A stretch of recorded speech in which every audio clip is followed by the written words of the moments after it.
Testing, testing. Hello, everyone.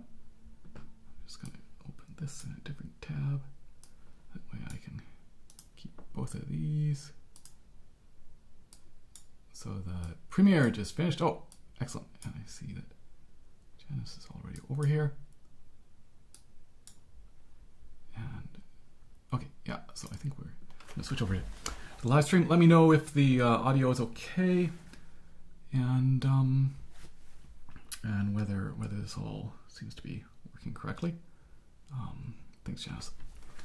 Yeah, so it's actually it's easier than it looks, that particular piece. I think because of all the patterns and the fact that a lot of the time both hands are doing the same thing, and there's all these very logical kind of little patterns, and the lever changes as well are not actually that bad. And again, so you certainly don't have to play parts of it as fast as I did there. And for example, like even the little back and forth with a 2-1, 2-1, 2-1, 2-1 sounds great at a slower speed. All the little runs could certainly be done at a slower speed, which also makes some of the lever changes easier.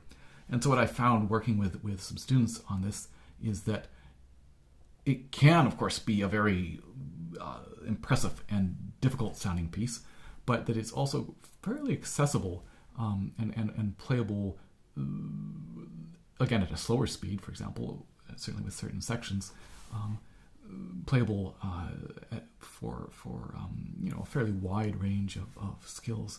So it's kind of nice that way. And as I say, it's just all these little satisfying patterns to play. And I think let's watch it again, because it's so short. It's quite action packed, right? It's like 2.5 minutes, but there's a lot going on. But I thought we'd just watch it again in slightly higher resolution, because for the premiere, because it's that kind of widescreen resolution, YouTube only plays it at like 720 or something.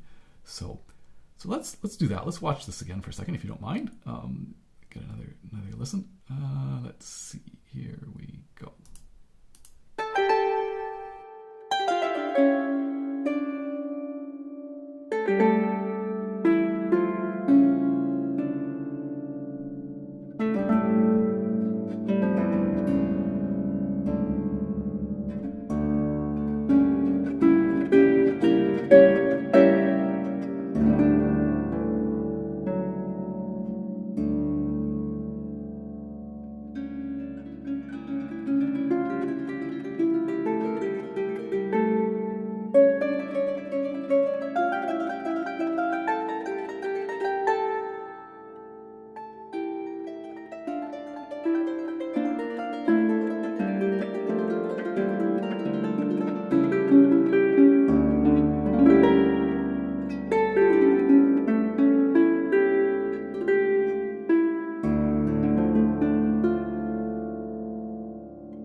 So there it is. Yeah, a lot of fun to play. Let me give a brief plug to let me bring this up here to the music, which the sheet music, which is, let me see if I can do that. There we go. Which is available on my online store.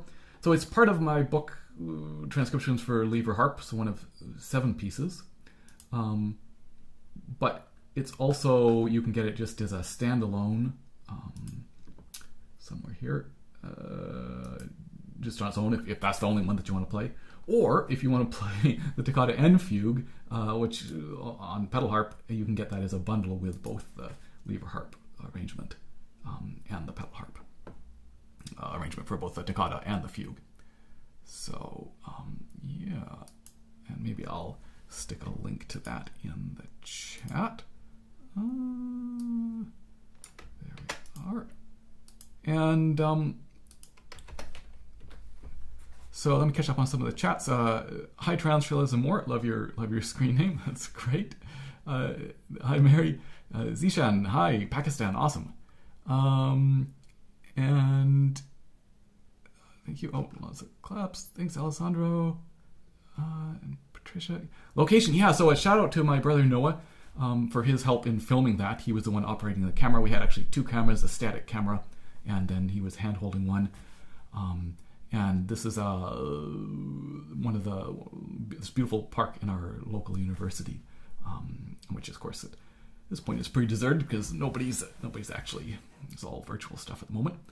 So yeah, fantastic location to do that in. And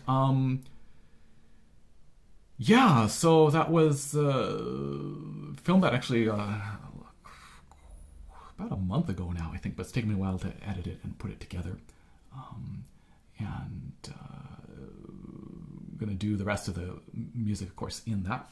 And Janice mentioned whether I have a triplet. I have a Camac Excalibur. That actually is a perfect segue because I'm going to be doing a live stream to celebrate the fact that it turns 3. I got it 3 years ago on August 31st. And so it seemed like a good excuse to do a concert. Let me show you that. So I'm going to be live streaming in 2 weeks, basically, October 3rd, so it will be a Saturday. And about a 40-minute concert playing some of my favorite pieces for Lever Harp. I will throw that link up in the chat as well. And yeah, looking forward to that. It's actually, I think, been, I should check, maybe 4 years or something since I actually did a live stream concert. And it's, of course, it's not the same, right, as a real life concert where you have that energy of the audience. But it's certainly very convenient, and in this current time, right, it's kind of the best option, I think. And so I'm looking forward to doing that. And depending on how that all goes and how I feel about that, I may try to do that more regularly. Because again, the wonderful thing about it is it means that you can watch from anywhere in the world, right? We get to connect that way. So I'm looking forward to that in a couple weeks. Here in Victoria, it's been a wonderful weekend because for this past week we had really, really awful smoke and air quality, like some of the worst in the world, as the wildfire smoke from Washington State and Oregon drifted up. And so for about a week, just couldn't really go outside, and I always find it just leaves me with absolutely no energy.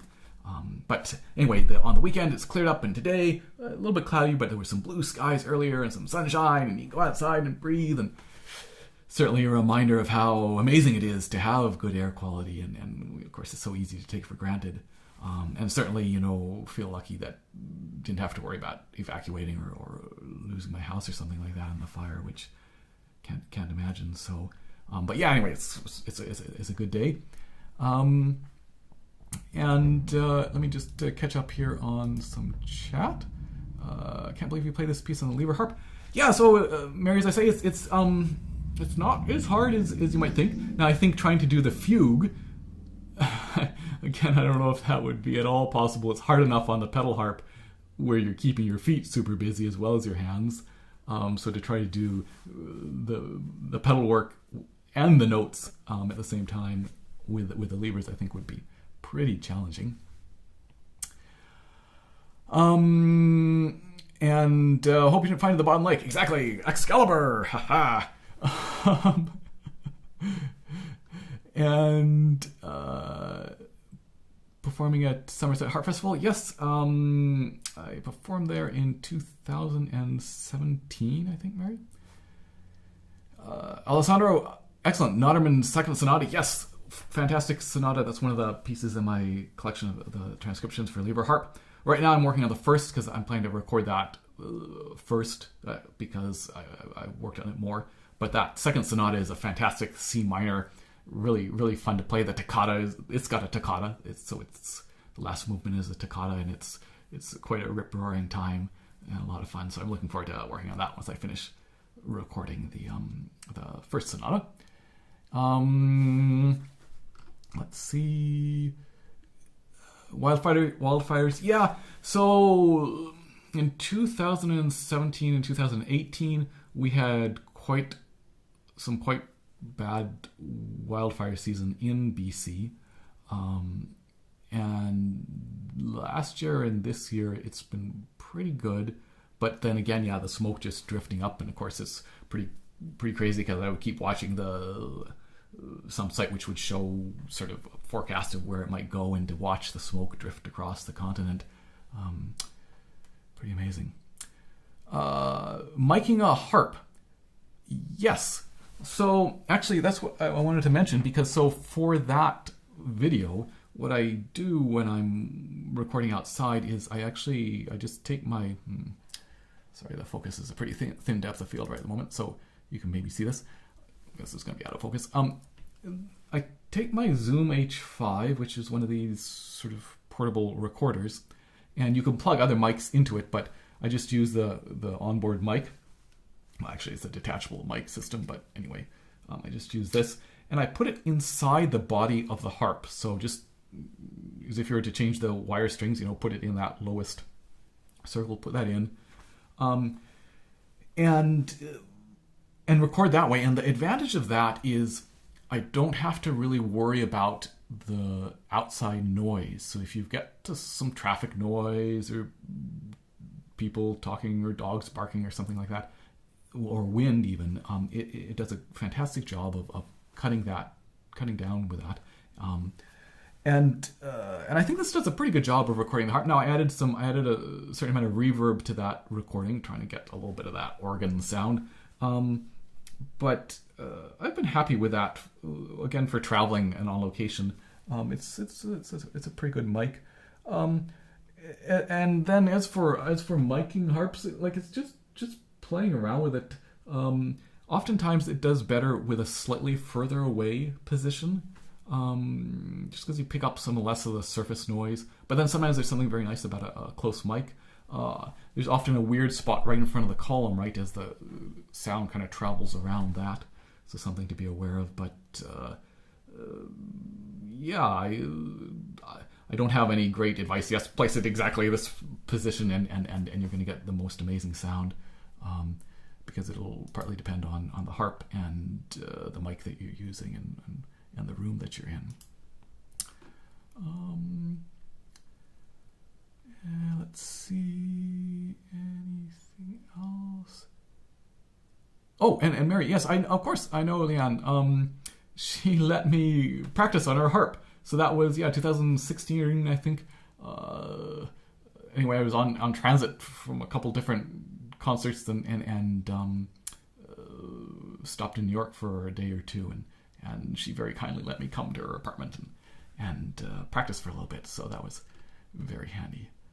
So say hi to her. Hope she's doing well. So I think I'm gonna say goodbye. But hey, thanks so much for tuning in. Hope you're all doing well and staying safe and somewhat sane in these times. And yeah, I hope that you will tune in a couple weeks. Let me pop that up again. And check out this concert, and I hope to see you then. And in the meantime, have a wonderful rest of your Sunday and a great week coming up. So thanks for tuning in. Cheers.